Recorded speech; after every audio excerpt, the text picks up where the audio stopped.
El poder del Espíritu Santo. El poder del Espíritu Santo, Romanos 15:13. El poder es una prerrogativa especial y propia de Dios y sólo de Dios. 2 veces he oído esto, que de Dios es el poder. Dios es Dios y el poder le pertenece. Aunque delegue una porción de él a sus criaturas, sigue siendo su poder. El sol, aunque es como un esposo que sale de su tálamo, se alegra como gigante para correr el camino, sin embargo no tiene poder para ejecutar sus movimientos, sino de la manera como lo dirige Dios. Las estrellas, aunque viajan en sus órbitas y nada las puede detener, no tienen ni poder ni fuerza excepto el que Dios les otorga diariamente. El alto arcángel, junto a su trono, que brilla más que un cometa resplandeciente, aunque es uno de aquellos que destacan en fuerza y que escucha la voz de los mandamientos de Dios, sin embargo no tiene sino el poder que su Creador le da. En cuanto a Leviatán, que en pos de sí hace resplandecer la senda, que parece que el abismo es cano, y Behemoth, que se bebe de un trago el Jordán, y se jacta de poder chupar ríos enteros. Esas criaturas majestuosas que se encuentran sobre la tierra deben su fortaleza a Él, que formó sus huesos de acero y sus miembros como barras de hierro. Y cuando pensamos en el hombre, si tiene fuerza o poder, todo eso es tan poco e insignificante que apenas si lo podemos considerar. Sí, cuando está en su punto más grande, cuando empuña su cetro, cuando está al mando de sus ejércitos, cuando gobierna naciones, aun así el poder le pertenece a Dios. Y es verdad, 2 veces he oído esto, que de Dios es el poder. Esta prerrogativa exclusiva de Dios se encuentra en cada una de las 3 personas de la gloriosa Trinidad. El Padre tiene poder, pues por su palabra fueron hechos los cielos y todo lo que contienen. Por su fuerza todas las cosas se mantienen y por él cumplen con su destino. El Hijo tiene poder, pues como su Padre, él es el creador de todas las cosas. Sin él no fue hecho nada de lo que ha sido hecho, y en él todas las cosas subsisten. Y el Espíritu Santo tiene poder. Hoy voy a hablar acerca del poder del Espíritu Santo. Espero que puedan tener ustedes una ejemplificación práctica de ese atributo en sus propios corazones, cuando sientan que la influencia del Espíritu Santo está siendo derramada en mí y que estoy comunicando las palabras del Dios viviente a las almas de ustedes, y que esa influencia les sea otorgada también a ustedes y que sientan sus efectos en sus propios espíritus. Consideraremos el poder del Espíritu Santo de 3 maneras en este día. Primero, las manifestaciones externas y visibles de ese poder. Segundo, las manifestaciones internas y espirituales de él. Y tercero, las obras futuras y esperadas derivadas de ese poder.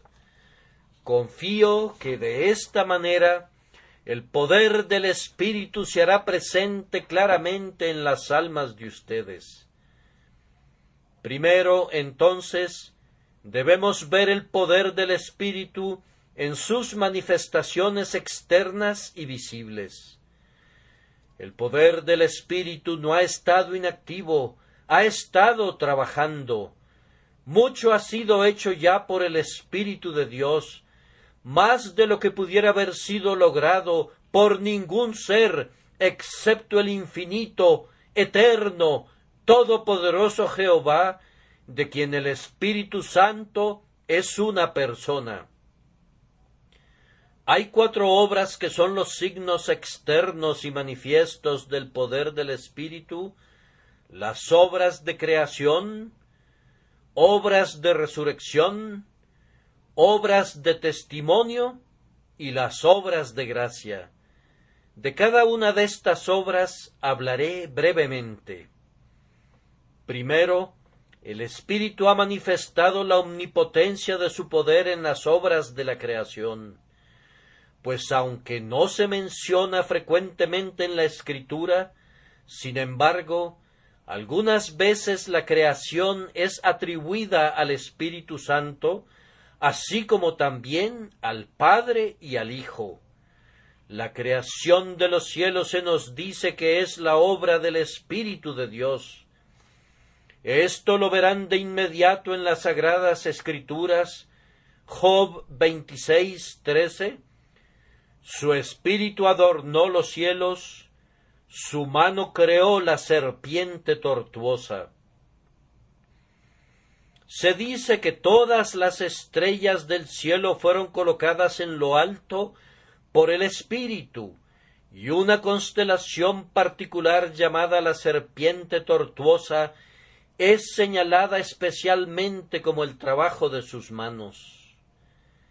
Él desata las ligaduras de Orión, él ata con cadenas las dulces influencias de las Pléyades y guía a la Osa Mayor junto con sus hijos. Él hizo todas esas estrellas que brillan en el cielo. Los cielos fueron adornados por sus manos, y él formó a la serpiente tortuosa por su poder. Y así también muestra su poder en esos actos continuos de creación que todavía se realizan en el mundo, como el crear al ser humano y a los animales, su nacimiento y generación. Estos también se le asignan al Espíritu Santo. Si ven el Salmo 104, en los versículos 29 y 30, leerán: escondes tu rostro, se turban, les quitas el hálito, dejan de ser y vuelven al polvo. Envías tu espíritu, son creados, y renuevas la faz de la tierra. Así ven ustedes que la creación de todo hombre es la obra del Espíritu, y la creación de toda vida y toda carne. La existencia de este mundo se debe atribuir al poder del Espíritu, así como también el primer adorno de los cielos, o darle forma a la serpiente tortuosa. Y si ven en el primer capítulo del Génesis, allí notarán particularmente explicada esa peculiar obra de poder en el universo que fue llevada a cabo por el Espíritu Santo. Ustedes descubrirán entonces cuál fue su trabajo especial. En el versículo 2 del primer capítulo de Génesis leemos: y la tierra estaba desordenada y vacía, y las tinieblas estaban sobre la faz del abismo, y el Espíritu de Dios se movía sobre la faz de las aguas. No sabemos cuán remoto pueda ser el período de la creación de nuestra tierra, ciertamente muchos millones de años antes del tiempo de Adán. Nuestro planeta ha pasado por varias etapas de existencia y diferentes clases de criaturas han vivido en su superficie, todas ellas creadas por Dios. Pero antes que esa era llegara, en la que el ser humano sería su habitante principal y monarca, el Creador entregó el mundo a la confusión. permitió que los fuegos internos estallaran desde las profundidades y fundió toda la materia sólida, de manera que toda clase de sustancias estaban mezcladas en una vasta masa de desorden. El único nombre que se podría dar al mundo de entonces es que era una caótica masa de materia. ¿Cómo debió haber sido? No podrían ustedes adivinarlo o definirlo. La tierra estaba enteramente desordenada y vacía. Las tinieblas estaban sobre la faz del abismo, y el Espíritu de Dios se movía sobre la faz de las aguas.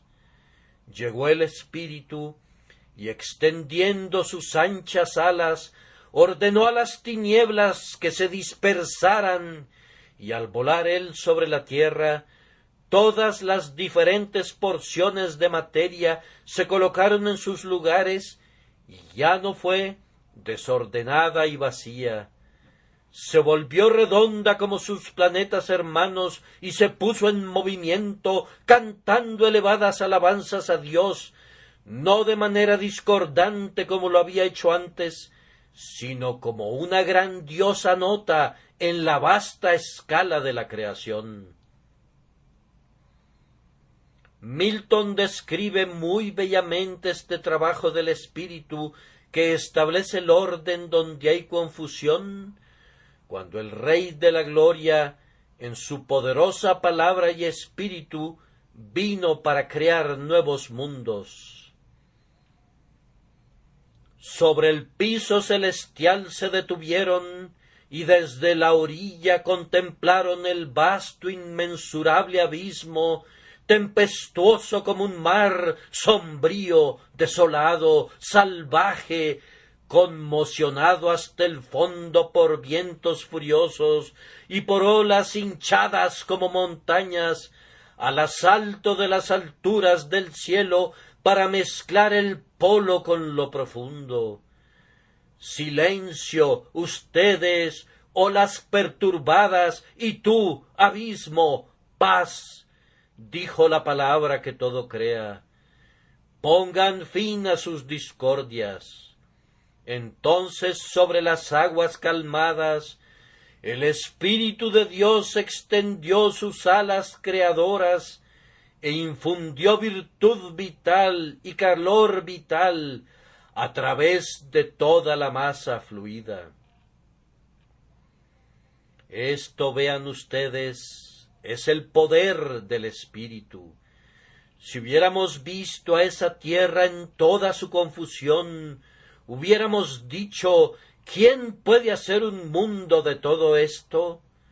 La respuesta hubiera sido, el poder del Espíritu lo puede hacer. Con sólo extender sus alas como de paloma, él puede hacer que todas las cosas se junten. Por ello habrá orden en donde no había nada sino confusión. Y esto no es todo el poder del Espíritu. Hemos visto algunas de sus obras en la creación, pero hubo una instancia en particular de creación en la que el Espíritu Santo estuvo más especialmente ocupado, a saber, la formación del cuerpo de nuestro Señor Jesucristo. Aunque nuestro Señor Jesucristo nació de una mujer y fue hecho a semejanza de la carne pecadora, sin embargo, el poder que lo engendró estuvo enteramente en Dios, el Espíritu Santo, como lo expresan las Escrituras. El poder del Altísimo te cubrirá con su sombra. Él fue concebido por el Espíritu Santo, como dice el credo de los apóstoles, por lo cual también el santo ser que nacerá será llamado Hijo de Dios. La estructura corporal del Señor Jesucristo fue una obra maestra realizada por el Espíritu Santo. Supongo que su cuerpo debe haber sobrepasado a todos los demás en belleza, que haya sido como el del primer hombre, justo el modelo de lo que el cuerpo será en el cielo, en donde resplandecerá en toda su gloria.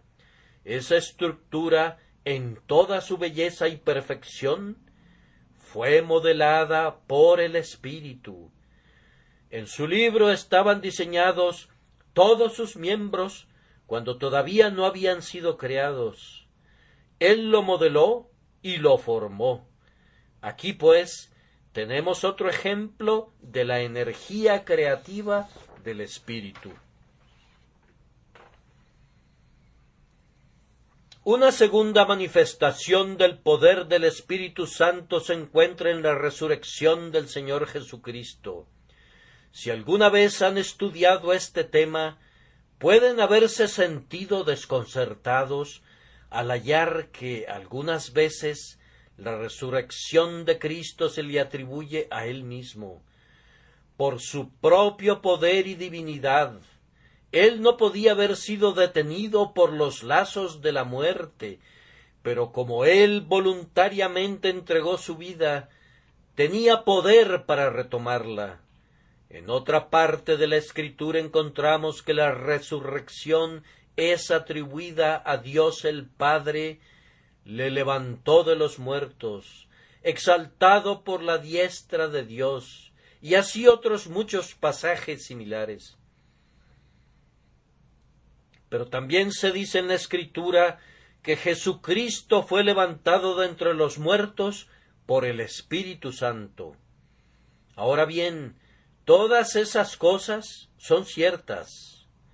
Él resucitó por el Padre, porque el Padre dijo: «Suelten al prisionero, déjenlo ir. La justicia ha sido satisfecha. Mi ley ya no requiere más satisfacción. La venganza ha recibido lo que le correspondía, déjenlo ir». Aquí dio él un mensaje oficial que liberó a Jesús de la tumba. Fue levantado por su propia majestad y poder, porque él tenía el derecho de salir, y así lo sintió él, y por ello rompió las ataduras de la muerte. Él ya no podía ser retenido por ellas. Pero él fue levantado por el Espíritu en cuanto a esa energía que recibió su cuerpo mortal, por la cual se levantó de nuevo después de haber permanecido en su tumba por 3 días y noches. Si quieren pruebas de esto, deben abrir otra vez su Biblia en Primera de Pedro 3:18, porque también Cristo padeció una sola vez por los pecados, el justo por los injustos, para llevarnos a Dios, siendo a la verdad muerto en la carne, pero vivificado en espíritu. Y se puede encontrar otras pruebas en Romanos 8:11. Me gusta citar los textos porque creo que es una gran falla de los cristianos no escudriñar las Escrituras lo suficiente, y yo haré que lo hagan cuando estén aquí, si es que no lo hacen en otros lugares. Y si el Espíritu de aquel que levantó de los muertos a Jesús mora en vosotros, el que levantó de los muertos a Cristo Jesús vivificará también vuestros cuerpos mortales por su Espíritu que mora en vosotros. La resurrección de Cristo, pues, fue efectuada por la agencia del Espíritu, y aquí tenemos una noble ilustración de su omnipotencia. Si hubieran podido entrar, como lo hicieron los ángeles, en la tumba de Jesús y ver su cuerpo durmiente, lo hubieran encontrado frío como cualquier otro cadáver. Si levantaran su mano, se desplomaría a un lado. Si hubieran podido mirar sus ojos, estarían vidriosos, y allí se ve la lanzada mortal que debió acabar con su vida. Vean sus manos, no fluye la sangre, están frías e inmóviles. ¿Puede vivir ese cuerpo? ¿Puede levantarse? Sí, y ser un ejemplo del poder del Espíritu, porque cuando el poder del Espíritu llegó a él, al igual que cuando cayó sobre los huesos secos del valle, se levantó en la majestad de su divinidad, brillante y resplandeciente, que asombró a los vigilantes de manera que huyeron. Sí, se levantó para no morir más, sino para vivir para siempre, Rey de reyes y Príncipe de los reyes de la tierra. La tercera de las obras del Espíritu Santo que han demostrado su poder de manera maravillosa son las obras de testimonio. Con ello quiero decir las obras que atestiguan. Cuando Jesucristo fue bautizado en el río Jordán, el Espíritu Santo descendió sobre él en forma de paloma y lo proclamó el Hijo amado de Dios. Eso es lo que yo llamo una obra de testimonio. Y cuando después levantó al muerto, cuando sanó al leproso, cuando les habló a las enfermedades y éstas huyeron rápidamente, cuando salieron precipitadamente por millares los demonios de los que estaban poseídos, todo eso se hizo por el poder del Espíritu. El Espíritu habitaba en Jesús sin medida, y por ese poder se obraron todos esos milagros. Estas fueron obras de testimonio. Y cuando Jesús se fue, recordarán ese magistral testimonio del Espíritu que regresó como un poderoso viento estruendoso entre los apóstoles congregados, y se les aparecieron lenguas repartidas como de fuego, asentándose sobre cada uno de ellos, y fueron todos llenos del Espíritu Santo, y comenzaron a hablar en otras lenguas, según como el Espíritu les daba que hablasen. Y cómo también ellos hicieron milagros, cómo predicaban, cómo Pedro resucitó a Dorcas, cómo Pablo sopló la vida en Eutico, cómo se hicieron grandes milagros por los apóstoles, así como lo había hecho su Señor, de manera que se vieron grandes señales y prodigios llevados a cabo por el poder del Espíritu de Dios, y muchos creyeron. Después de eso, ¿quién dudará del poder del Espíritu Santo? Esos miembros de la secta de Socinio que niegan la existencia del Espíritu Santo y su absoluta personalidad, ¿qué van a hacer cuando los atrapemos mostrándoles las obras de creación, de resurrección y de testimonio? Están contradiciendo la Escritura, pero observen, es una piedra sobre la que si algún hombre cae, saldrá lastimado, pero si cae sobre él, como lo hará si se resiste, lo triturará hasta convertirlo en polvo. El Espíritu Santo tiene poder omnipotente, sí, el poder de Dios, porque Él es Dios. Una vez más, si queremos otro signo externo y visible del poder del Espíritu, podemos mirar a las obras de gracia.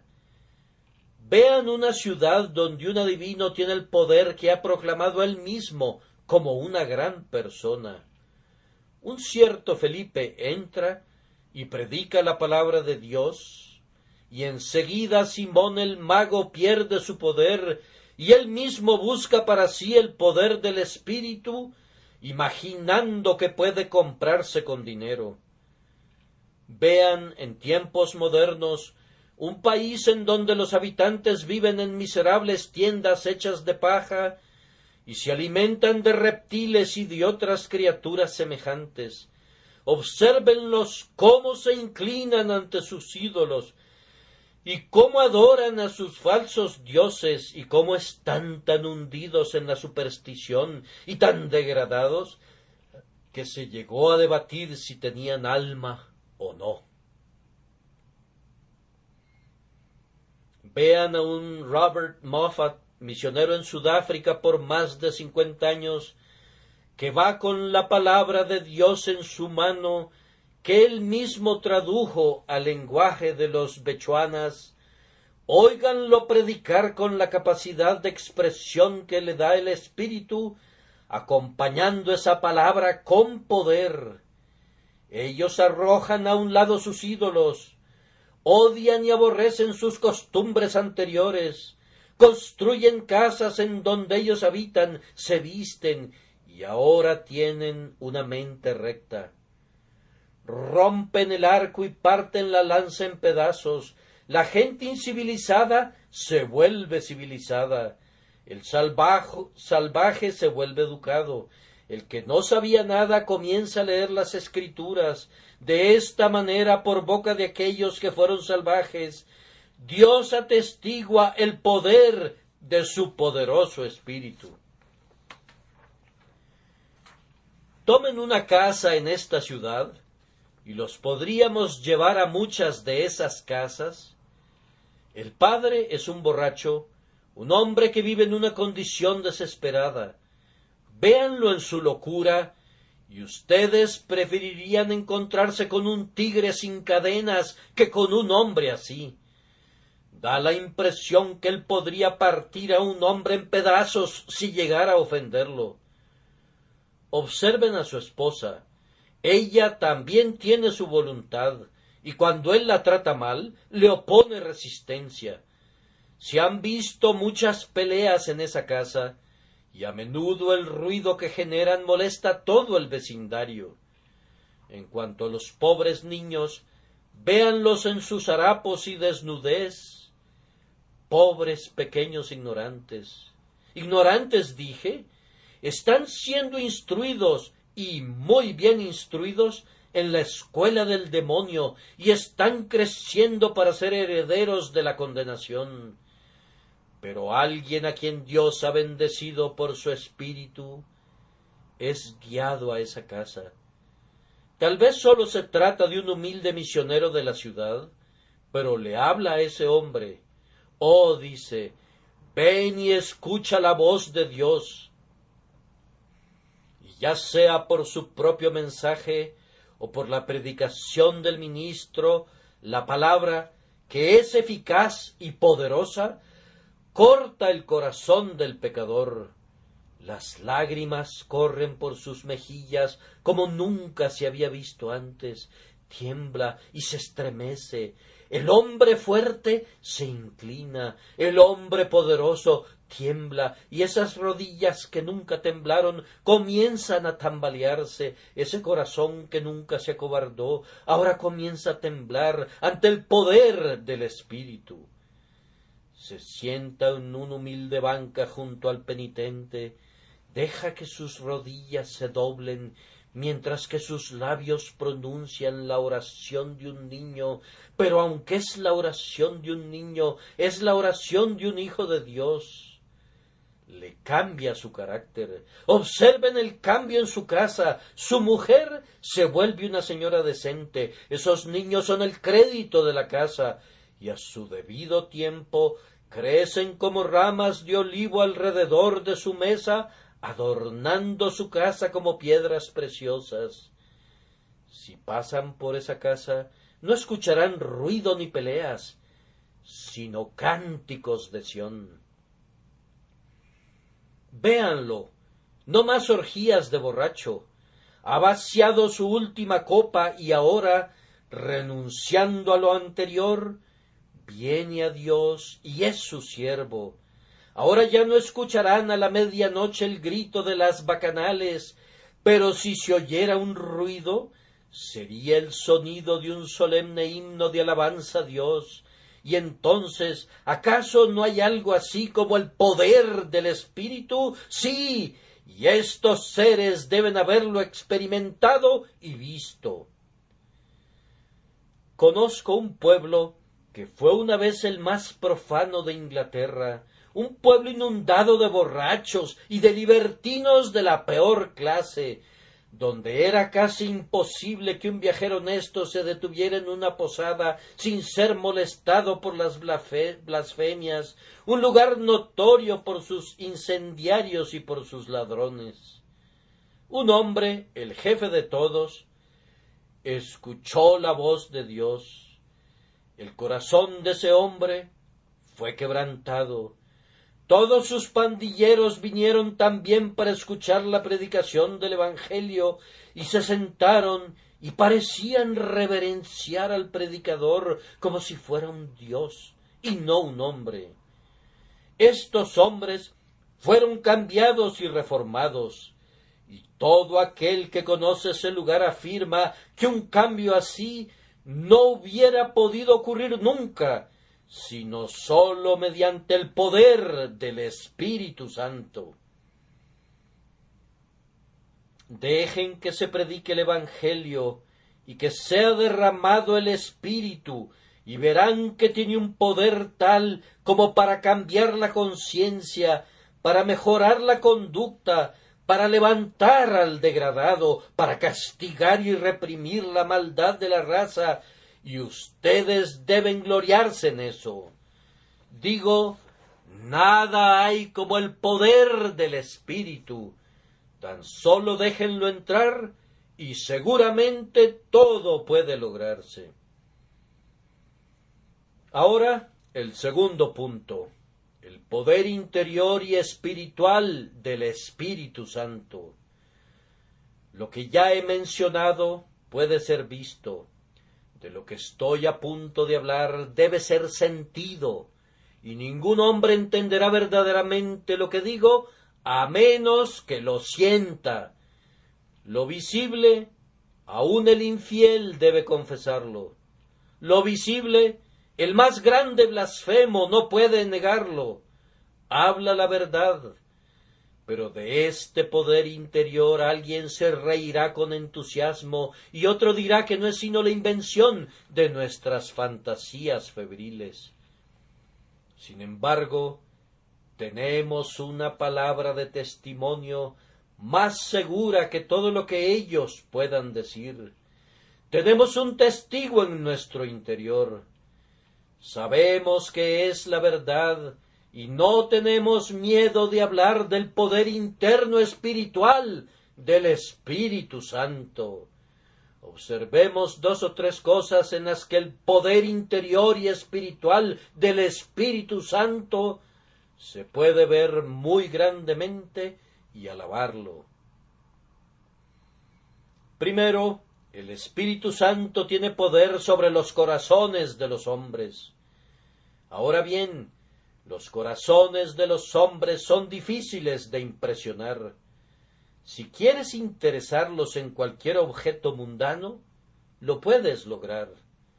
Una palabra engañosa puede ganar el corazón de un hombre, un poco de oro puede ganar el corazón de un hombre, un poco de fama y un poco de clamor del aplauso puede ganar el corazón de un hombre. Pero no hay ningún ministro que respire que pueda ganar el corazón de un hombre por sí mismo. Puede ganar sus oídos y hacer que lo escuchen. Puede ganar sus ojos y hacer que se fijen en él. Puede ganar la atención, pero el corazón es muy resbaloso. Sí, el corazón es un pez que no se deja atrapar por los pescadores del Evangelio. Pueden algunas veces jalarlo casi fuera del agua, pero viscoso como una anguila se resbala entre sus dedos y después de todo no lo capturan. Muchos hombres se han imaginado que han capturado el corazón, pero se han desengañado. Se necesita un hábil cazador para atrapar al ciervo en las montañas.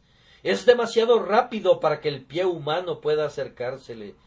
Sólo el Espíritu tiene el poder sobre el corazón del hombre. ¿Alguna vez han probado ustedes su poder en un corazón? Si un hombre piensa que un ministro puede convertir el alma, me gustaría que lo intentara. Déjenlo que vaya y sea un maestro de la escuela dominical. Dará su clase, tendrá los mejores libros que puedan obtenerse, tendrá las mejores reglas, instalará sus murallas alrededor de su Sebastopol espiritual. tomará al mejor muchacho de su clase, y mucho me equivoco si ese muchacho no estará cansado en una semana. Déjenlo que pase 4 o 5 domingos intentándolo, pero luego dirá, este muchacho es incorregible. Déjenlo intentar con otro, y tendrá que intentar con otro y otro y otro, antes de que pueda ser capaz de convertir a uno. Pronto se dará cuenta que no con ejército ni con fuerza, sino con mi espíritu, ha dicho Jehová de los ejércitos. ¿Puede convertir un ministro? ¿Puede tocar el corazón? David dijo, se engrosó el corazón de ellos como sebo. Sí, eso es completamente cierto, y no podemos atravesar tanta grasa. Nuestra espada no puede llegar al corazón, porque está recubierto de tal cantidad de grasa, es más duro que una rueda de molino. Más de una buena espada vieja de Jerusalén ha perdido su filo contra un corazón duro. Una pieza del verdadero acero que Dios ha puesto en las manos de sus siervos ha perdido su filo al ser apuntada contra el corazón de un pecador. No podemos llegar al alma, pero el Espíritu Santo puede. Mi amado metió su mano por la ventanilla y mi corazón se conmovió dentro de mí. Él puede dar un sentido del perdón comprado con la sangre que puede disolver a un corazón de piedra. Él puede hablar con esa voz que despierta a los muertos y que ordena levantarse al pecador y que hace que la conciencia culpable tema la muerte que nunca muere. Él puede hacer que se oigan los truenos del Sinaí. Sí, Él puede hacer que los dulces susurros del Calvario entren en el alma. Él tiene el poder sobre el corazón del hombre, y la prueba gloriosa de la omnipotencia del Espíritu es que Él tiene dominio sobre el corazón. Pero hay una cosa más terca que el corazón, es la voluntad. Mi señor obstinado, como Bunyan la llama en su libro La Guerra Santa, es un individuo que no puede ser fácilmente doblegado. La voluntad, especialmente en algunos hombres, es una cosa muy terca, y en todos los hombres, si la voluntad es movida a oponerse, no hay nada que se pueda hacer con ellos. Alguien cree en el libre albedrío. Muchos sueñan con el libre albedrío. El libre albedrío. ¿Dónde se puede encontrar eso? Una vez hubo libre albedrío en el paraíso, y un terrible caos generó allí el libre albedrío, porque echó a perder todo el paraíso y arrojó a Adán fuera del huerto. Una vez hubo libre albedrío en el cielo, pero arrojó fuera al glorioso arcángel, y una tercera parte de las estrellas del cielo cayó en el abismo. Yo no quiero tener nada que ver con el libre albedrío, pero trataré de ver si tengo libre albedrío dentro de mí, y encuentro que lo tengo. Verdadero libre albedrío para el mal, pero muy pobre albedrío para lo que es bueno. Suficiente libre albedrío cuando peco, pero cuando quiero hacer el bien, el mal está presente en mí, y cómo hacer lo que quisiera, no lo puedo descubrir. Sin embargo, algunos presumen de libre albedrío. Me pregunto si aquellos que creen en él tienen algún poder mayor sobre las voluntades de las personas del que yo tengo. Yo sé que yo no tengo ninguno. Encuentro que el viejo proverbio es muy cierto: un hombre puede llevar un caballo al agua, pero 100 hombres no pueden hacer que beba. Encuentro que yo puedo llevar a todos ustedes al agua, y a muchos más de los que pueden caber en esta capilla, pero yo no los puedo hacer beber, y no creo que ni 100 ministros puedan hacerlos beber a ustedes. He leído a Rowland Hill, Whitefield y otros muchos para ver qué hicieron ellos, pero no puedo descubrir un plan para cambiar las voluntades de ustedes. No puedo persuadirlos, y ustedes no cederán de ninguna manera. No creo que ningún hombre tenga poder sobre la voluntad de su compañero, pero el Espíritu de Dios sí lo tiene. Los haré dispuestos en el día de mi poder. Hace que el pecador que no tiene voluntad quiera de tal manera que va impetuosamente tras el Evangelio. El que era obstinado ahora se apresura hacia la cruz. El que se reía de Jesús ahora se aferra a su misericordia. Y el que no quería creer ahora es llevado a creer por el Espíritu Santo, no sólo con gusto, sino ansiosamente. Es feliz, está contento de hacerlo, se regocija con el sonido del nombre de Jesús y se deleita en correr por el camino de los mandamientos de Dios. El Espíritu Santo tiene poder sobre la voluntad. Y sin embargo creo que hay algo que es peor que la voluntad. Podrán imaginar a qué me refiero. La voluntad es algo más difícil de doblegar que el corazón. Pero hay una cosa que excede a la voluntad en su maldad, y es la imaginación. Espero que mi voluntad esté dirigida por la gracia divina, pero me temo que en ocasiones mi imaginación no lo está. Aquellos que tienen mucha imaginación saben qué cosa tan difícil es de controlar. No la pueden refrenar, romperá las riendas, nunca serán capaces de dominarla. La imaginación a veces volará hacia Dios con tal poder que las alas del águila no pueden igualarla. A veces tiene tal poder que casi puede ver al rey en su belleza y la tierra distante.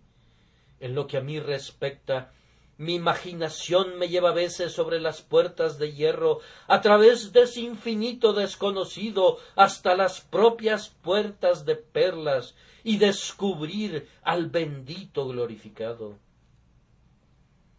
Pero si es potente en un sentido, también lo es en otro, pues también mi imaginación me ha hecho descender a los más viles escondrijos y cloacas de la tierra. Me ha traído pensamientos tan horribles que, a pesar de no poder evitarlos, he estado completamente aterrorizado por ellos.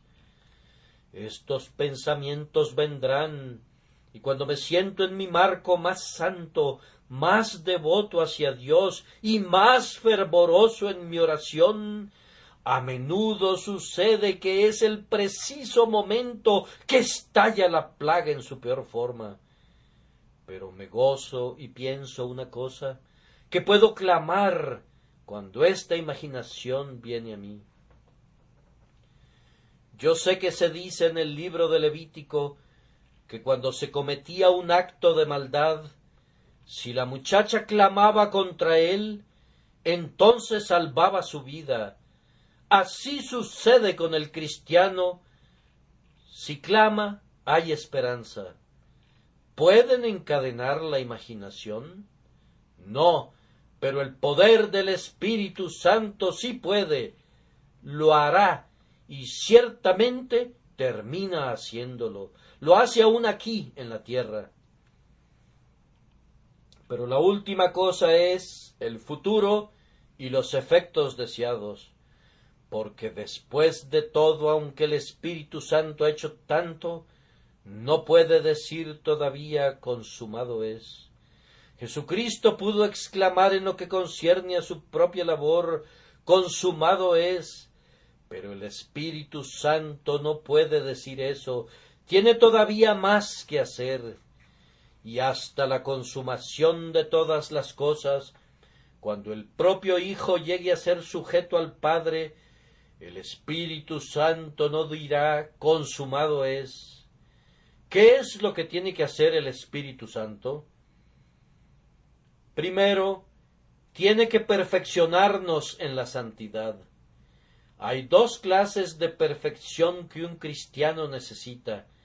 Una es la perfección de la justificación en la persona de Jesús, y la otra es la perfección de la santificación obrada en él por el Espíritu Santo.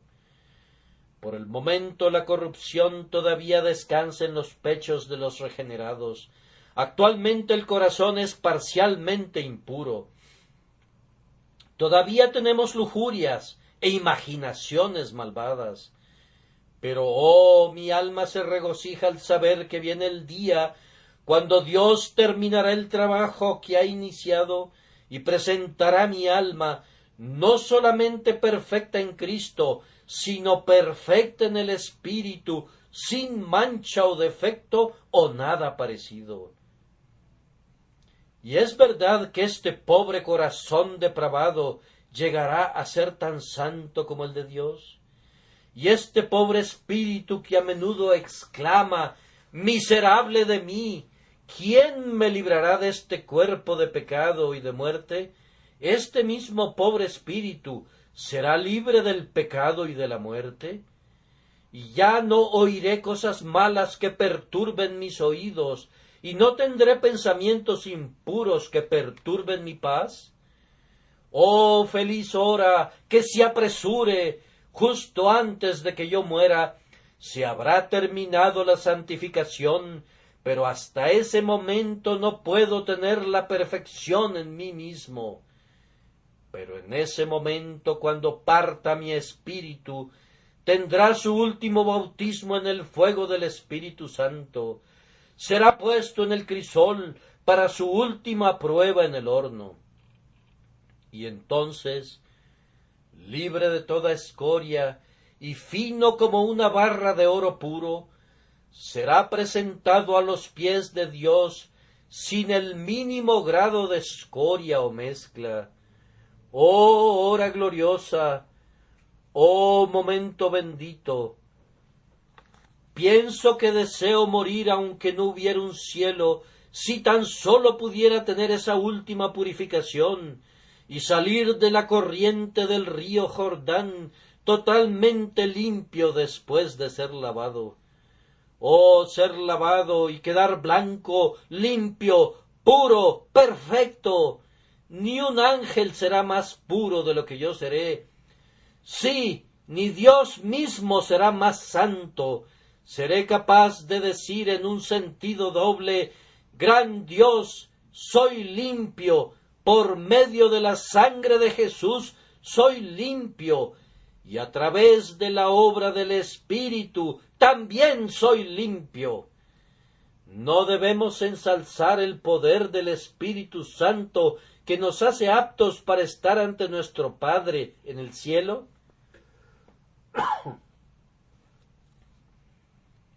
Otra gran obra del Espíritu Santo que no está cumplida todavía es la de traer la gloria del último día. En unos cuantos años, no sé cuándo, no sé cómo, el Espíritu Santo será derramado en una forma muy diferente que en el presente. Hay diversidades de operaciones, y durante los últimos años ha sido el caso que las operaciones diversificadas han consistido en muy poco derramamiento del Espíritu. Los ministros siguen una rutina monótona, continuamente predicando, y poco bien se ha hecho. Tengo la esperanza de que tal vez una nueva era ha amanecido sobre nosotros, y que habrá un mayor derramamiento del Espíritu Santo ahora. porque llega la hora, y puede ser justo ahora, cuando el Espíritu Santo será derramado otra vez, de una manera tan maravillosa, que muchos correrán de un lado a otro, y se incrementará el conocimiento.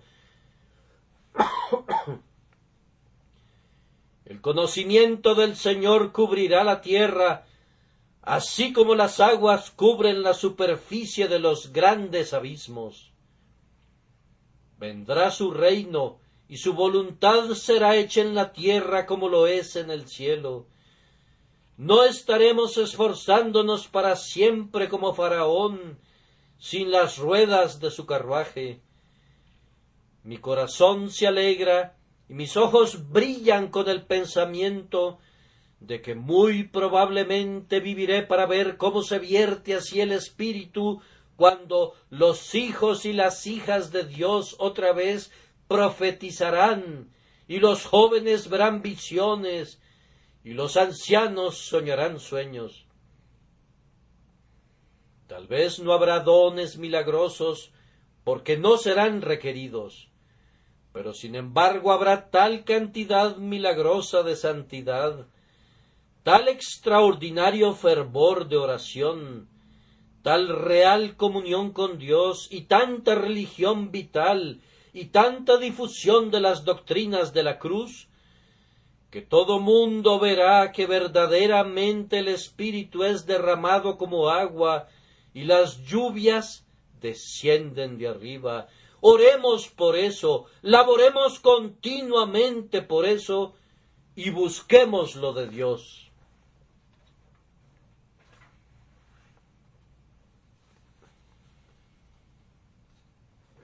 Otra obra más del Espíritu, que manifestará de manera especial su poder, será la resurrección general.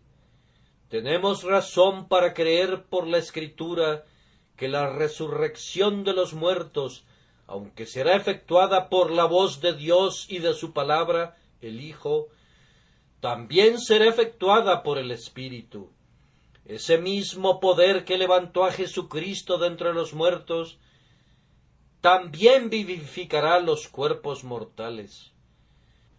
El poder de la resurrección es tal vez una de las mejores pruebas de las obras del Espíritu. Ah, mis amigos, si pudiéramos desprender el manto de esta tierra por un momento, si el verde césped pudiera cortarse y pudiéramos ver 2 metros abajo en sus profundidades, ¿qué mundo aparecería? ¿Qué veríamos? Huesos, esqueletos, podredumbre, gusanos, corrupción. Y ustedes dirían, ¿vivirán estos huesos secos? ¿Se pueden levantar? Sí, en un momento, en un abrir y cerrar de ojos, a la final trompeta, los muertos serán resucitados. Él habla, están vivos. Véanlos dispersos, el hueso se junta con su hueso. Véanlos desnudos, la carne los recubre nuevamente. Véanlos aún sin vida. Ven de los 4 vientos, oh aliento, y sopla sobre estos muertos. Cuando el viento del Espíritu Santo viene, ellos viven y estarán de pie como un gran ejército. Así he intentado hablarles del poder del Espíritu, y confío que se los he podido mostrar. Ahora debemos dedicar un momento o dos para una conclusión práctica. Cristiano, el Espíritu es muy poderoso. ¿Qué concluyes de ese hecho? Pues que tú nunca debes desconfiar del poder de Dios para llevarte al cielo. Oh, qué dulce verso es ese que impresionó mi alma el día de ayer. Su probado brazo todopoderoso está levantado para tu defensa. ¿Dónde está el poder que pueda alcanzarte en tu refugio o que pueda arrancarte de allí? El poder del Espíritu Santo es tu baluarte y toda su omnipotencia te defiende. ¿Pueden conquistar tus enemigos a la omnipotencia?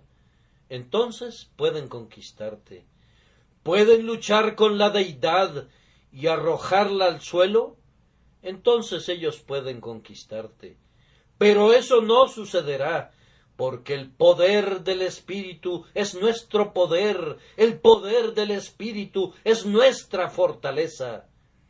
Y una vez más, cristianos, si este es el poder del Espíritu, ¿por qué habrían de dudar de algo? Allí está tu hijo, allí está tu esposa por la que has suplicado con tanta frecuencia. No dudes del poder del Espíritu. Aunque tardare, espéralo, porque sin duda vendrá, no tardará. Allí está tu esposo, oh santa mujer, has luchado por su alma, y aunque es un infeliz tan endurecido y desesperado que te trata mal, hay poder en el Espíritu.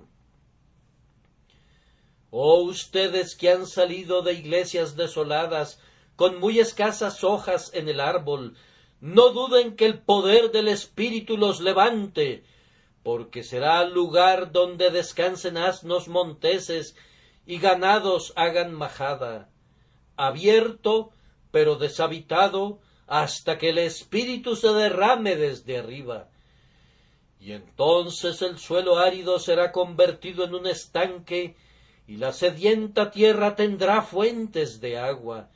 Entonces en las habitaciones de los dragones, en donde cada uno de ellos yace, habrá pasto con carrizos y juncos, y ustedes, oh miembros de este templo, ustedes que recuerdan lo que Dios ha hecho especialmente para ustedes, nunca desconfíen del poder del Espíritu. Ustedes han visto el desierto florecer como el Carmelo. Ustedes han visto el desierto florecer como una rosa. Confíen en él para el futuro. Salgan, pues, y laboren con esta convicción. El poder del Espíritu Santo es capaz de todo. Vayan a su escuela dominical. Vayan a distribuir sus folletos. Vayan a su empresa misionera. Vayan a predicar en sus habitaciones con la convicción de que el poder del Espíritu es nuestra gran ayuda. Y ahora, por último, a ustedes pecadores, ¿qué más tenemos que decirles acerca de este poder del Espíritu? Estoy convencido que hay esperanza para algunos de ustedes. Yo no puedo salvarlos. Yo no puedo conmoverlos. A veces puedo hacer que lloren, pero se secan sus ojos y todo ha terminado. Pero yo sé que mi Señor sí puede. Ese es mi consuelo. Tú, el primero de los pecadores, hay esperanza para ti. Este poder te puede salvar como a cualquiera. Es capaz de romper tu corazón, aunque sea de hierro. Puede hacer que de tus ojos broten las lágrimas, aunque hayan sido como rocas anteriormente. Su poder es capaz hoy, si Él lo quiere, de cambiar tu corazón, de modificar la corriente de todas tus ideas, de hacerte de inmediato un hijo de Dios, de justificarte en Cristo. Hay poder suficiente en el Espíritu Santo. Él puede traer a los pecadores a Jesús. Él es capaz de hacerte querer en el día de su poder. ¿Quieres esta mañana? ¿Ha ido Él tan lejos como para hacer que desees su nombre, para hacer que desees a Jesús? Entonces, oh pecador, mientras Él te atrae, di, atráeme, soy infeliz sin ti. Síguelo, síguelo, y a medida que Él te conduzca, pisa sobre sus huellas y regocíjate de que Él ha iniciado una buena obra en ti, porque hay una evidencia de que Él continuará haciéndolo hasta el final. Y oh tú abatido, pon tu confianza en el poder del Espíritu, descansa en la sangre de Jesús, y tu alma es salva. no solamente ahora, sino a través de la eternidad. Que Dios los bendiga a ustedes, mis oyentes. Amén.